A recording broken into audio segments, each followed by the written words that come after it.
Fluoride is one of those things you never question. It's in the water. Dentists recommend it, and we're told it's safe, right? But if something was actually essential for human health, wouldn't every country use it the same way? Fluoride is where that question starts getting uncomfortable. Most people think the fluoride debate is settled, but once you take a closer look at where it comes from, how it's used, and who decided it belongs in the drinking water, it stops being a dental question and starts being a policy one. Let's take a look at the full picture.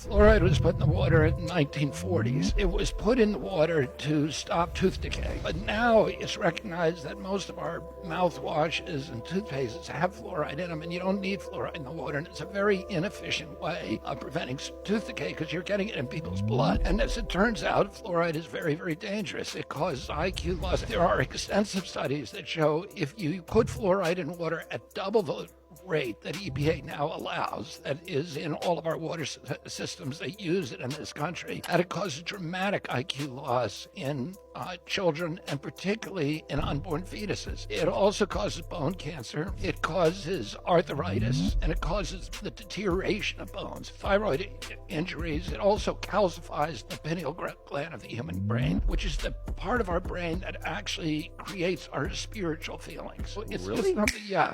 Has everything you've been told about fluoride a lie? They say it protects your teeth.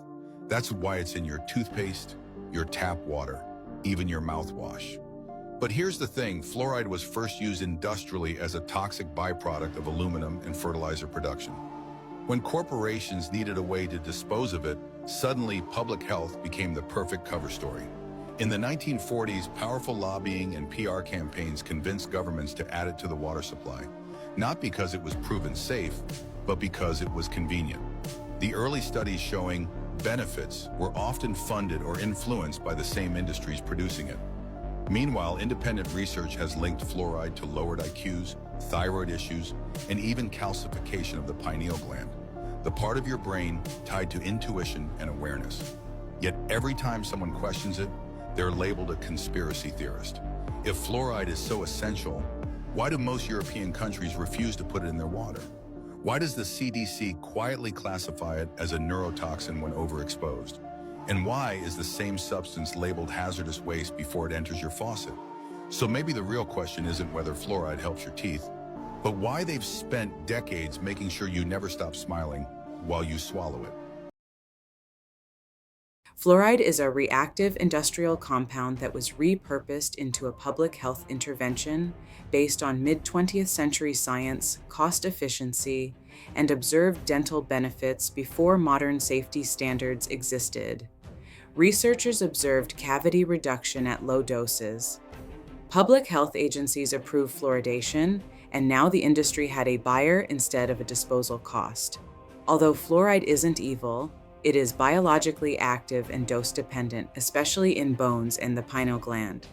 At higher exposures, it is associated with dental fluorosis, skeletal fluorosis, and neurodevelopmental concerns according to newer studies, especially in children.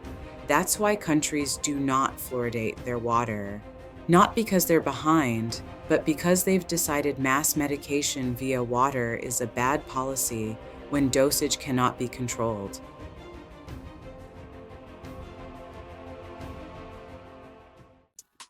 Check this out. These 5 countries have banned the use of fluoride added to their drinking water. Japan, China, Germany, Norway, and Sweden. These are 3 negative effects of consuming fluoride on a regular basis. Number 1, it actually is a poison, so it slowly poisons you, affecting your nervous system. Number 2, It calcifies your pineal gland, causing it to malfunction. Number 3, it literally hinders your ability to use your sixth sense abilities to receive accurate information from the Creator. We know many countries have already banned fluoride. Major nations like Italy, Germany, France, Belgium, Switzerland, Sweden, Iceland. 98% of all of Western Europe has already banned fluoride. And what's disturbing here is that citizens of those countries that have banned fluoride have not had a higher rate of tooth decay than citizens of countries like America that use fluoride. By 2006, about 69% of Americans on public water systems were already drinking fluoridated water. Fast forward to the 2020s, and studies, including data cited by Yale School of Public Health, show over 200 million people in the US still do. That doesn't mean there was a sudden new spike. It means the percentage stayed roughly the same, but the population grew. So when you hear 200 million people, that's not a new policy. It's the same system applied to a larger country. The important question isn't how many people drink fluoridated water. It's why a mid-20th century decision is still applied universally today, without recalculating total exposure in a modern world. Fluoride wasn't added to water because people were evil or careless. It was added because at the time it made sense based on the science, tools, and assumptions of that era. The real question is what happens when a decision like that becomes permanent, even as everything else changes.